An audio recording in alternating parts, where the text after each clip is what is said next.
La clochette magique. Il était une fois, dans un petit village, un pauvre garçon nommé Pou qui vivait avec sa mère et son jeune frère. Pou vivait dans une petite hutte qui se trouvait au cœur du village. Pour faire vivre sa famille, il avait pour habitude de faire paître le bétail avec ses amis près des montagnes, et le soir, il les rendait à leurs propriétaires respectifs. Chaque jour, pendant que le bétail allait paître, il se plaisait à s'asseoir sous un arbre et à jouer des airs mélodieux avec sa flûte en bois. « Salut Pou! Pourquoi joues-tu toujours de ta flûte à cet endroit précis ?» Je ne sais pas, j'adore cet arbre. Et tu peux penser que je suis dingue, mais j'ai l'impression que cet arbre est vivant et qu'il écoute ma musique. Oh, tu as raison. Quoi? Tu le penses aussi? Non, je voulais dire que tu as raison, que je pense que tu es dingue. Mais Pou avait raison. L'arbre écoutait bien sa musique. Elle touchait l'esprit de l'arbre. Il écoutait l'air attentivement et se réjouirait d'entendre Pou le jouer tous les jours. Un jour, alors que Pou dormait sur l'une des branches de l'arbre, il y eut un bruit terrible sous ses pieds. Ah! Qu'est-ce que c'est que ça? Ah! Un tremblement de terre! Il y avait un bûcheron qui coupait l'arbre où dormait Pou. Qui est cet homme? Ouf, cela prendra un certain temps. Pou comprit vite ce qui se passait et se précipita vers le bas. Hé, qu'est-ce que tu fais? Pourquoi coupes-tu cet arbre? Mon maître aimerait l'utiliser pour son bateau. Cet arbre est très solide. Non, tu ne peux pas le couper. Vraiment? Et pourquoi? Écoute, j'ai passé plusieurs jours à essayer de trouver de solides soutiens pour le bateau. Et cet arbre ne t'appartient pas. Alors ne me fais pas perdre de temps. Pou devra bientôt faire quelque chose pour sauver l'arbre ou il sera trop tard. Il utilisa son ingéniosité pour effrayer le bûcheron. Il dit: « Tu ne peux pas dire que je ne t'ai pas prévenu. C'est inévitable, je suppose. » Qu'est-ce que ça veut dire? Tu ne sais pas? L'esprit d'une vieille sorcière vit dans cet arbre. Elle est ici depuis des années.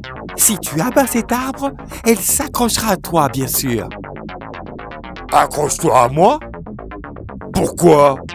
N'est-ce pas évident, puisque c'est toi qui abats cet arbre? Essayes-tu de me duper? Je suis plus intelligent que tu ne le penses, petit. Je ne vais pas me laisser avoir par cette histoire. Va-t'en maintenant. Pou voulait désespérément sauver cet arbre.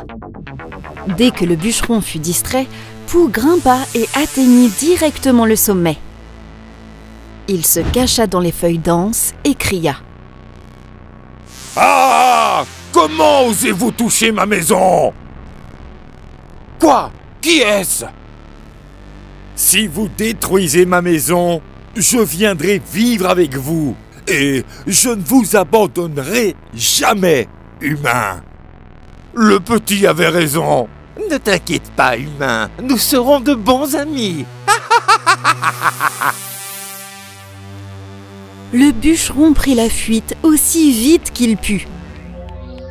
Que se passe-t-il, mon ami? Juste au moment où Pou se moquait du bûcheron, l'arbre prit vie. Pou! Pou fut étonné d'entendre quelqu'un lui parler. « Es-tu vraiment l'esprit d'une vieille sorcière ?» Non, Pou, je ne suis pas l'esprit d'une vieille sorcière. Je veux dire, je suis vieux, mais je suis l'esprit de cet arbre. Ta musique m'a donné vie. Tu es un petit rusé, Pou, et je te suis reconnaissant. Tu m'as sauvé du bûcheron. Soudainement, une belle clochette dorée apparut devant Pou, qui flottait dans les airs. Tiens, accepte ça comme cadeau de remerciement. Une clochette? Ce n'est pas une clochette ordinaire, mon petit. C'est une clochette magique. Chaque fois que tu la sonneras, ton assiette se remplira comme par magie de nourriture délicieuse.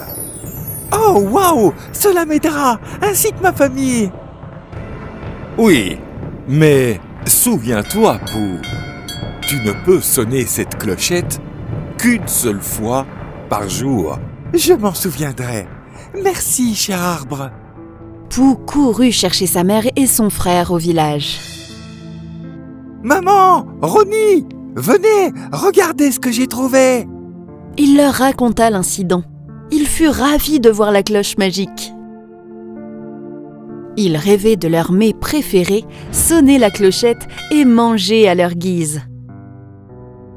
Par la suite, ils allèrent se coucher le ventre plein après un repas long et délicieux.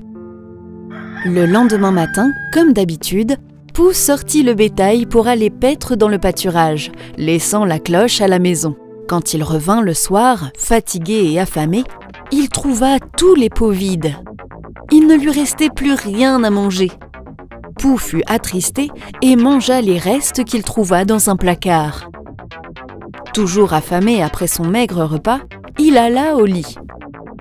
Il ne put dormir à cause de son ventre qui grondait de faim. Il décida donc d'emporter la clochette magique avec lui le lendemain. Quand sa mère et son frère cadet eurent faim plus tard dans la journée, ils cherchèrent la clochette. Ils fouillèrent toute la cabane, de fond en comble. Mais ils ne retrouvèrent pas la clochette magique, ce qui les rendait très tristes. Ils crurent avoir perdu la clochette. Ils ne trouvèrent ni cloche ni nourriture. Ils allèrent au lit, l'estomac vide. Quand Pou rentra en soirée à la maison, il sortit la clochette magique de son cartable. Il commanda son plat favori. Sa mère et son jeune frère furent attristés de voir cela. Son jeune frère se mit à pleurer et lui dit « Frère, nous avions si faim et nous cherchions toujours la clochette. Tu es devenu si égoïste. Comment as-tu pu ?» En entendant cela, Pou réalisa son erreur. Il regretta sa décision, mais il partagea aussi ses pensées honnêtes. « Vous avez demandé à la clochette de vous donner à manger, mais vous avez oublié de m'en garder un peu. J'étais fatigué et je me suis couché affamé. Cela m'a blessé. J'étais si triste et en colère. » Son frère et sa mère réalisèrent aussi leurs erreurs. Ils mangèrent ensemble en famille ce soir-là. Et à partir de ce jour, ils ne dormirent plus jamais l'estomac vide et vécurent heureux pour toujours. La fin.